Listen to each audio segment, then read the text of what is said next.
नमस्कार, मैं हूं डॉक्टर बेबी शर्मा और आज हम बात करेंगे हाई ब्लड प्रेशर के बारे में।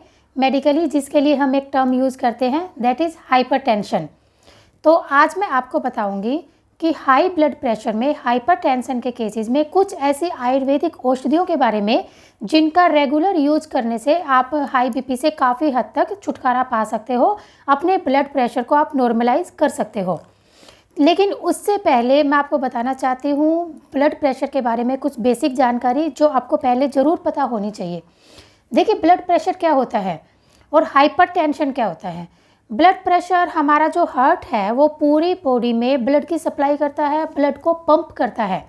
अब जब वो पंप करता है तो वो जिस प्रेशर से आर्टरीज पे जो प्रेशर पड़ता है या जिस प्रेशर से वो ब्लड को पंप करता है that is called blood pressure.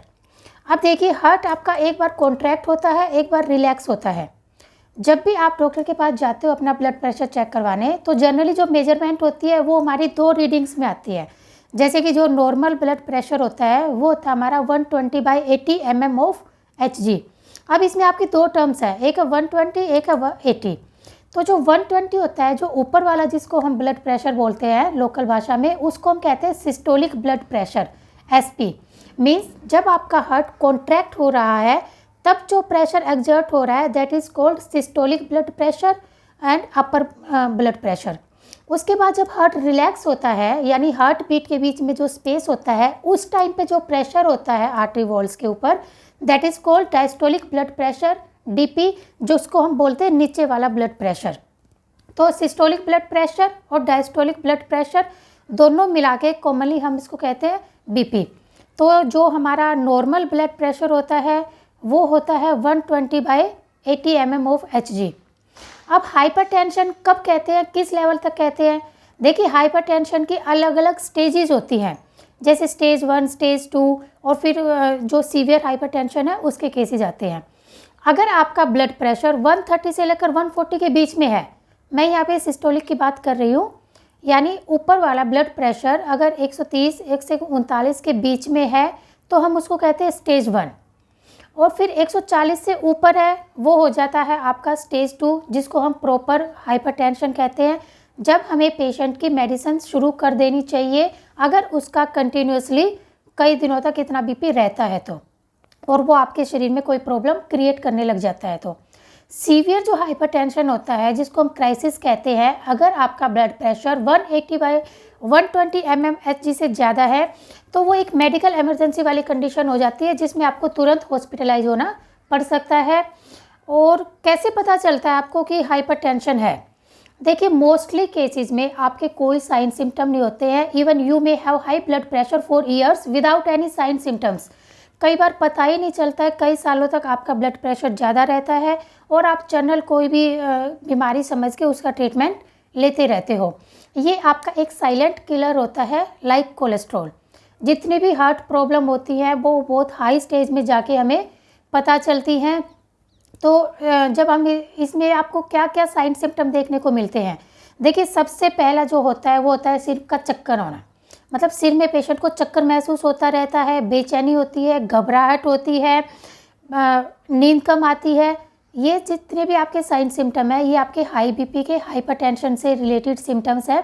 अगर आपको इन 5-6 सिम्टम्स में से 2 या 3 सिम्टम भी आपकी बॉडी में नज़र आ रहे हैं तो आपको अपना BP रेगुलरली चेक करवाना चाहिए। एक बार अगर BP हाई होता है उसमें हमें मेडिसिन लेने की कोई ज़रूरत नहीं होती, लेकिन जब आपकी कंटिन्यूसली 5-6 रीडिंग रेगुलर चेकअप की अगर हाई BP की आती हैं that is called hypertension. Primary secondary कई तरह का होता है। देखिए, हार्ट की खुद की वजह से भी हाई BP हो सकता है। हार्ट में कोई प्रॉब्लम है, कोई बीमारी है, कोई ब्लॉकेज है, उसकी वजह से भी हो सकता है।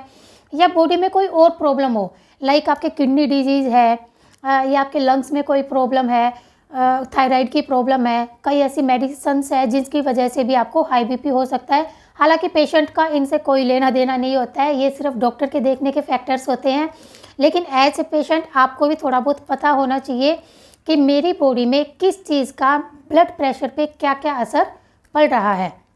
तो ये थी हमारी ब्लड प्रेशर के बारे में थोड़ी सी बेसिक जानकारी जो हर पेशेंट को पता होनी चाहिए जिनके हाइपरटेंशन की शिकायत शुरू हो चुकी है।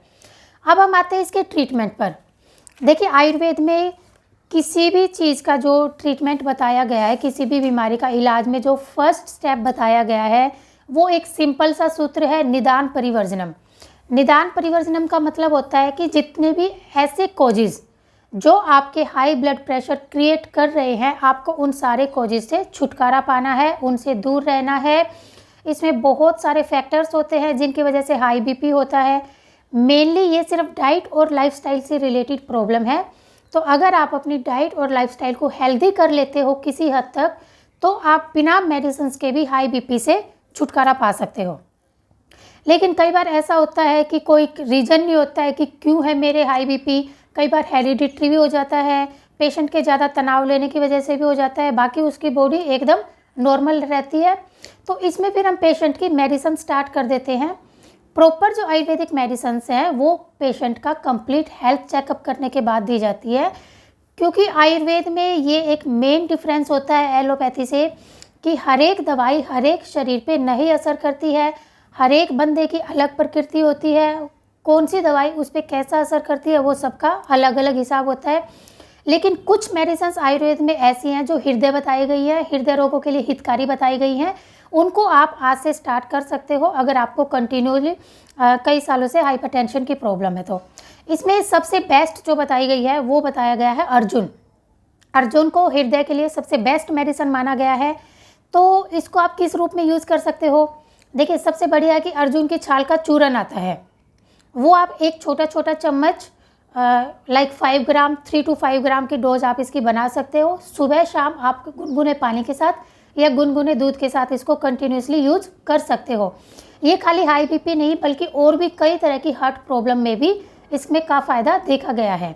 तो अर्जुन की छाल का चूरन आप यूज़ कर सकते हो।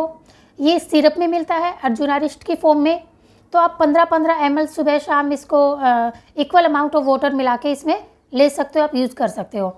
दूसरा, आप इसका काढ़ा बना के भी यूज कर सकते हो। तो जैसे भी आपको सहूलियत लगती है, जो भी आपके आसपास जो अवेलेबल है, आपको चूरन मिल जाता है, सिंपल छाल मिल जाती है, अगर आप घर पे उसको कूट के उसका काढ़ा बनाना चाहो वो आप यूज कर सकते हो। सिंपल अर्जुनारिस्ट लेने चाहो तो आप ये एज इट इज़ मार्केट में आपको मिल जाएगी। अर्जुनारिस्ट किसी भी ब्रांड की लेके 15 ml सुबह पीनी है, 15 ml शाम को पीनी है और इसमें इतना ही आपको पानी मिलाना है। दूसरा जो द्रव्य बताया गया है वो है शंखपुष्पी। शंखपुष्पी भी हृदय रोगों के लिए, हाइपरटेंशन के लिए, अगर आपको बेचैनी रहती है तो इसके लिए बहुत ही ज़्यादा यूजफुल है। शंखपुष्पी का भी आप जो ताज़ी शंखपुष्पी आती है उसके पत्तों का आपको सवरस निकाल के लेना है। सवरस मतलब उनका जूस निकाल के लेना आपको। 2-2 चम्मच आप दिन में 3 टाइम ले सकते हो। अब देखिए, हाई बीपी में सबसे ज़्यादा प्रॉब्लम क्या होती है? चक्कर आना और नींद ना आना। ये सबसे कॉमन प्रॉब्लम जो हमें पेशेंट बताते हैं वो है। तो नींद के लिए हाई बीपी के पेशेंट के लिए सबसे बेस्ट होता है सर्पगंधा। ब्राह्मी सर्पगंधा की मिक्स टैबलेट भी आपको बाज़ार में मिल जाएंगी, या आप खाली सर्पगंधा वटी लेके और उसमें अश्वगंधा का पाउडर मिला के, सर्पगंधा और अश्वगंधा दोनों को मिक्स करके भी ले सकते हो। टैबलेट फॉर्म में भी आ सकती है। रात को अगर ज़्यादा बेचैनी होती है तो 2 टैबलेट आप सर्पगंधा के ले लीजिए, 1 टैबलेट आप अश्वगंधा के ले लीजिए। उनका पाउडर करके भी ले सकते हो, एज इसी टैबलेट में भी ले सकते हो। ज़्यादा बेचैनी है, ज़्यादा आपको घबराहट महसूस हो रही है तो आप सुबह शाम दोनों टाइम भी आप इसको यूज कर सकते हो। लेकिन आप इतना ध्यान रखिएगा कि इन मेडिसिन्स के साथ साथ आपको अपने परहेज पूरे रखने हैं, अदरवाइज़ ये मेडिसिन्स आपको कोई भी असर नहीं करेंगी। क्योंकि अगर आप पत्थे का सेवन करते हो, मैं आपको मोस्टली वीडियोज़ में बताती हूँ, अगर आप पत्थे का सेवन करते हो तो आपको औषधियों की कोई ज़रूरत ही नहीं है, और अगर आप अपथ्य का सेवन करते हो तो भी औषधियों की आपको कोई ज़रूरत नहीं है। बहुत अच्छी तरह से एक्सप्लेन कर रखा हो उसको आयुर्वेद में। पथ्ये सति गदार्थस्य किम औषध निषेवनी, पथ्ये असति गदार्थस्य किम औषध निषेवनी। अगर आप पथ्य का सेवन नहीं करोगे तो दवाइयाँ असर करेंगी नहीं, फिर क्यों खा रहे हो आप दवाइयाँ। और अगर आप प्रॉपर पथ्य का सेवन कर लेते हो, मतलब आप एक हेल्दी डाइट और लाइफस्टाइल को आजमा लेते हो, तो भी आपको औषधियों की कोई ज़रूरत ही नहीं है, क्योंकि तब आपकी बीमारी आप बिना दवाइयों के ही अपने डाइट से ठीक कर सकते हो। तो आप इन दवाइयों का सेवन आज से यूज कीजिएगा। आपको कंटिन्यूसली लेनी है 2 महीने तक, 3 महीने तक, जब तक आपका बीपी नॉर्मलाइज नहीं हो जाता। और साथ ही साथ आप अपने ज़रूरी टेस्ट भी करवा लीजिएगा, क्योंकि हाई बीपी कई तरह की और बीमारियों का कारण भी हो सकता है। Heart attack, heart failure, stroke और भी कई सारी प्रॉब्लम है जो आपके हाई बीपी आगे क्रिएट कर सकता है। तो आप ये मेडिसिन स्टार्ट कर सकते हो, साथ ही अपना रेगुलर चेकअप भी करवाइएगा। और मैं आपको हाई बीपी के बारे में कुछ और भी बातें बताऊंगी अपने किसी अगले वीडियो में। नमस्कार।